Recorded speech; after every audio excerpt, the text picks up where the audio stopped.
Amreli ગાવડકા road પર ST bus અને car વચ્ચે ભયાનક અકસ્માત, 25 વર્ષીય યુવાનનું ઘટના સ્થળે જ કમકમાટીભર્યું મોત।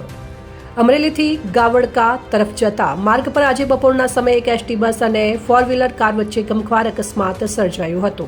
આ ટક્કર એટલી જોરદાર હતી કે કારનો કચ્ચર ધાણ નીકળી ગયો હતો અને ચાલક અંદર જ ફસાઈ ગયો હતો।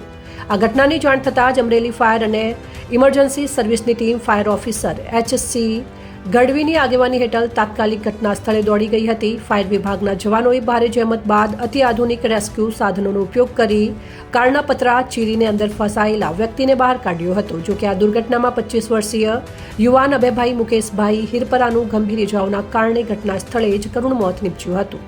ફાયર ટીમે મૃતદેહને બહાર કાઢી પીએમ અર્થે સ્થાનિક પોલીસને સોંપ્યો છે। આ રેસ્ક્યુ ઓપરેશનમાં ફાયર સ્ટાફના હિંમતભાઈ બામણિયા, ગોહિલ ભગતસિંહ, ભીમાણી ઋત્વિક, જગદીશભાઈ ભૂરિયા, હરપાલસિંહ ગઢવી અને ધવલભાઈ ચાવડાએ કામગીરી બજાવી હતી। પોલીસે આ મામલે વધુ તપાસ હાથ ધરી છે।